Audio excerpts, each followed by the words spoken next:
What's going on, YouTube? Burkhart Miltac here. I'm going to be a little bit more quiet in this video because my son's asleep in the next room. My wife is too. Anyways, this is going to be I guess it's not really a video response, but I watched Cedric and Ada's origin video yesterday where he talked about where he started getting into knives, and I've toyed with the idea for a little bit of showing some of the past knives that I've used. And basically like a trip down memory lane with knives.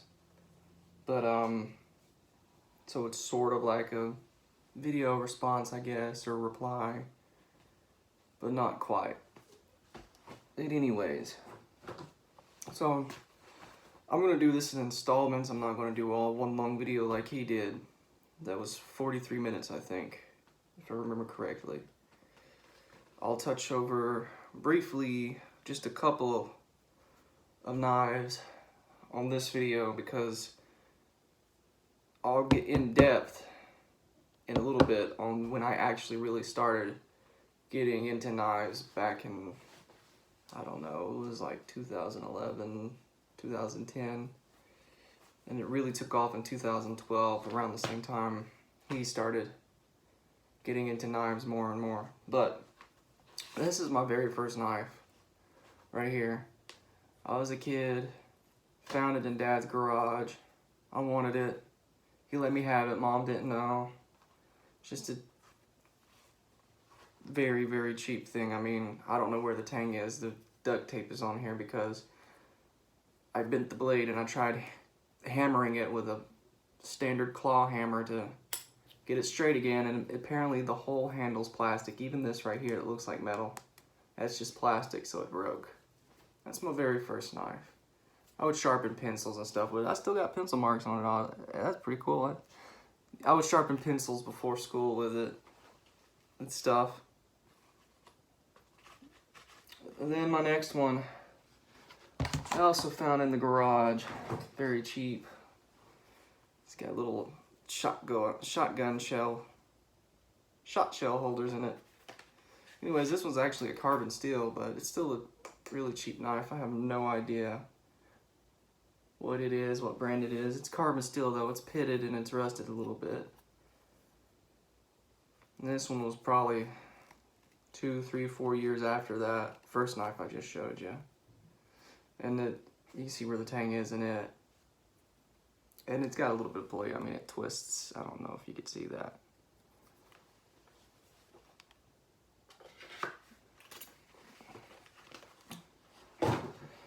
Well, then I got married, moved to Murfreesboro, went to college at MTSU, a little bit up there. But my wife, she got her first tattoo in Murfreesboro. And me and her have a deal. Anytime she gets a tattoo, what the price is, I get a knife that's the same price as her tattoo was. So her first tattoo, she got, I think it was $60 or $70. So I ended up getting this knife, which isn't in production anymore, but it's the Ka-Bar Heavy Duty Bowie. It was like $54 from her. So this was not my first real knife, but this is when I started getting more into blades, and I was actually learning about blade stills. I put this through a piece of oak, one piece of oak, that's it. This is before I could even feather stick or anything, but I wanted big knives, all right? I mean, I was watching shows, before I even got married in 2011, I was watching shows, Survivor Man, Dual Survivor, or Dual Survival, stuff like that. That's when I really started getting into wanting to learn how to just go out in the woods and disappear and have fun. I mean, stuff that normal people wouldn't do. I mean, I went out on my very first, well, it was first and last camping trip. I actually cooked up grubs and bugs and stuff and ate them. I was into that survival stuff, hardcore.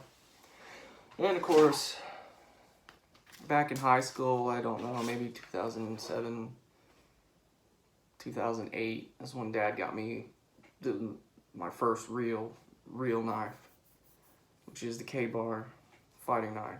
I love this knife. I won't put it through hard stuff, but I will use it every now and again. I want to get another one. The one that Dad didn't get me, I want to get one I get myself so I can actually treat it harder because I don't want to break this knife. Let's put that one up. And then we're going to talk about the knife that I got when I first started getting into hardcore. Not survival, but more just hardcore, me just going out, practicing. So woodsmanship. And much like Ada, Cedric and Ada, the notorious Bear Grylls Ultimate Survival Knife. I would not recommend this knife, but I didn't know anything back in the day. Of course, it's dull as a butter knife now. I didn't know how to sharpen them or anything back then. How was this light? Let's direct this down here a bit. It's dull.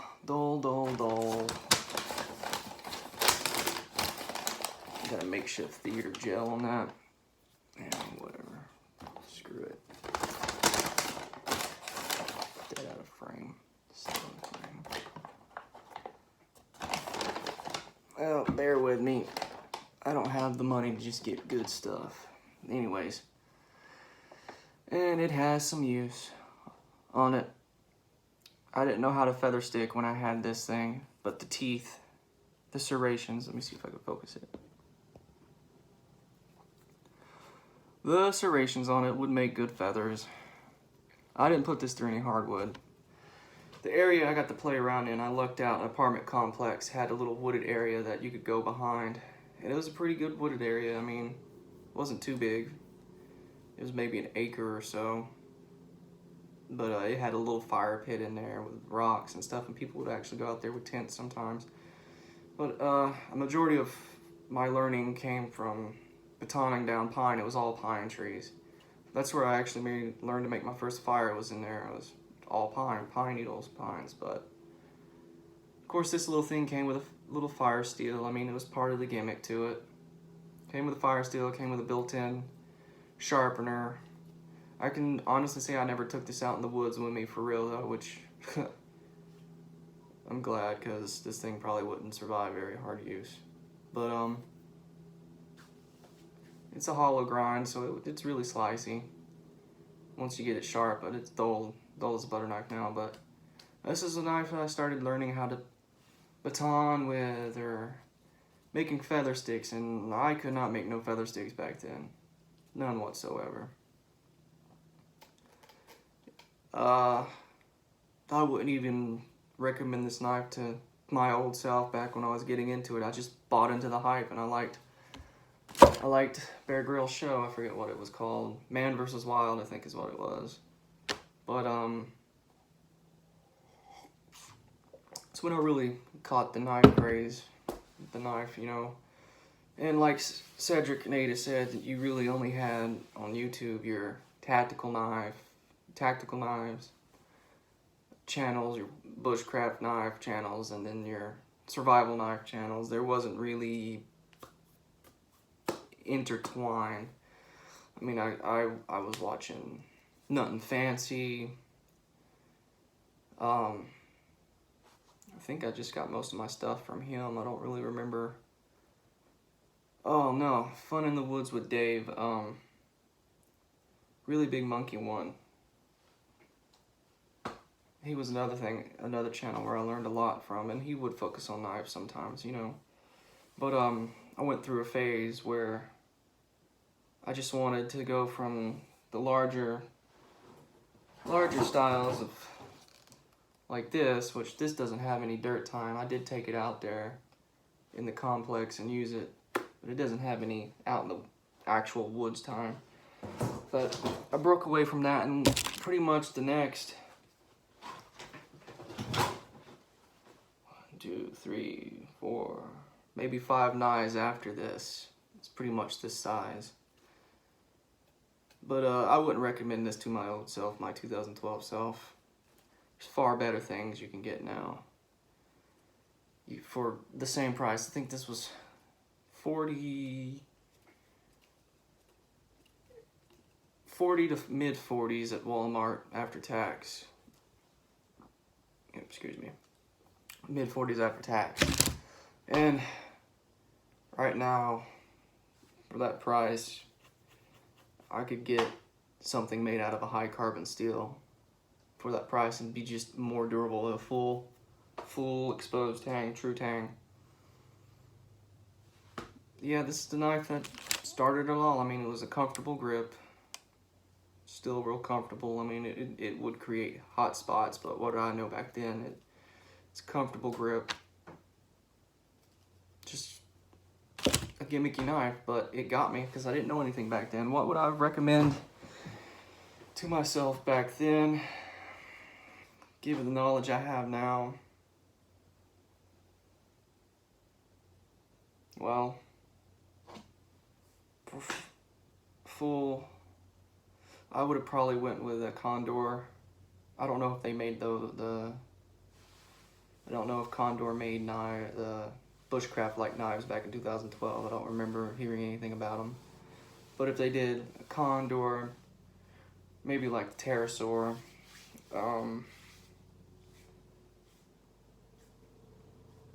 if they had anything like that. That is, oh man, that's been too long. I don't remember what kind of knives are around back then that's in the same price. That's another thing. Over the years, just knives and all their amalgamations, or whatever the phrase is, all types of knives, they just basically changed. I think back then 1095 was considered a really, really, really, really good steel, and everyone thought AUS 8 was a really good stainless steel and stuff, and everything's changed now. 1095 to me is still a very good working steel, but now people like to lean on the more higher end super steels, and pretty much some of them, if not most of them, weren't around back then. But I really don't know what I would have recommended myself for back then. If I had the option, if I was good at sharpening or I had a sharpening tool, I guess my best bet would have been an Ontario SP2. That would have probably been, that one would have been a lot better than this thing, but the only problem is the SP2s never come with a good edge. And I'm still not good at freehand sharpening. I still don't have freehand sharpening tools or implement. I don't have stones. I have one stone by Smith, and it's the Tribe home thing or whatever it's called, and I'm not good at it. But one good thing that these cheaper knives are good for actually is, if you want to learn how to freehand sharpen, you can literally just take this, dull the living crap out of it, and then just practice freehand sharpening. You don't have to worry about having a $200 and something ASAC, which this one by Ontario, that's how much it was back in the day. I don't know what the price is on it now. You wouldn't have to worry about just completely ruining the edge from not knowing what you're doing. That's one good thing about the cheap knives. Well, I think that's the end of this one. Like I said, this is going to be in installments. I'll show the next knife I got real fanatic about in the next video. Please subscribe, comment, any questions you have, let me know. Thank you for watching. Burkhart Miltech signing off.